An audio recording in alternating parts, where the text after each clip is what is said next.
உங்கள் இருதயங்களை பரிசுத்தமாக்குங்கள்.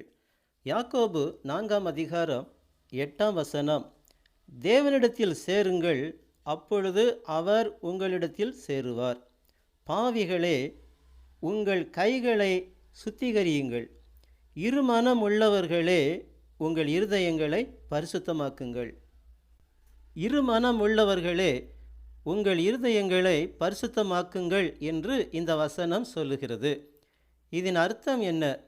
இரு மனம் உள்ளவர்களால் தங்கள் இருதயங்களை பரிசுத்தமாக்க முடியாது என்பதே இதன் அர்த்தம். இரு மனம் உள்ளவன் தன் வழிகளிலெல்லாம் நிலையற்றவனாயிருக்கிறான் என்று யாக்கோபு 1 அதிகாரம் 8 சொல்லுகிறது. இரு மனம் உள்ளவன் சந்தேகப்படக்கூடியவன். சந்தேகப்படுகிறவன் காற்றினால் அடிபட்டு அலைகிற கடலின் அலைக்கு ஒப்பாயிருக்கிறான் என்று யாக்கோபு 1 அதிகாரம் 6 சொல்லுகிறது. நீங்கள் எந்த மட்டும் 2 நினைவுகளால் குந்தி குந்தி நடப்பீர்கள் என்று எலியா தீர்க்கதரிசி இஸ்ரவேல் ஜனங்களை பார்த்து கேட்டதை 1 ராஜாக்களின் புத்தகம் 18 அதிகாரத்தில் 21 வாசிக்கிறோம். இப்படி இருமனமுள்ள அவிசுவாசிகளால் தங்கள் இருதயங்களை பரிசுத்தத்தில் காத்து கொள்ள முடியாது என்பதே நாம் இங்கே தியானித்து கொண்டிருக்கிற வசனம் தரும் சத்தியம். இவர்களால் இரட்சிப்புக்கேற்ற அநேகம் சுவிசேஷ வசனங்களை விசுவாசிக்கவும் முடியாது.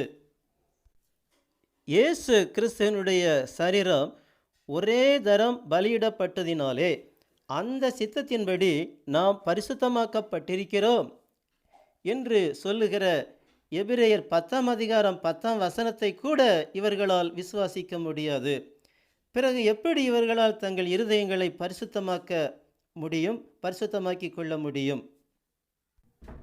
கர்த்தராகிய ஆண்டவர் உரைக்கிறதாவது, இதோ அஸ்திபாரமாக ஒரு கல்லை நான் சீயோனிலே வைக்கிறேன், அது பரீட்சிக்கப்பட்டதும் விலையேற பெற்றதும் திட அஸ்திபாரம் உள்ளதுமான மூலைக்கல்லாயிருக்கும், விசுவாசிக்கிறவன் பதறான் என்று ஏசாயா 28 அதிகாரம் 16 சொல்லுகிறது.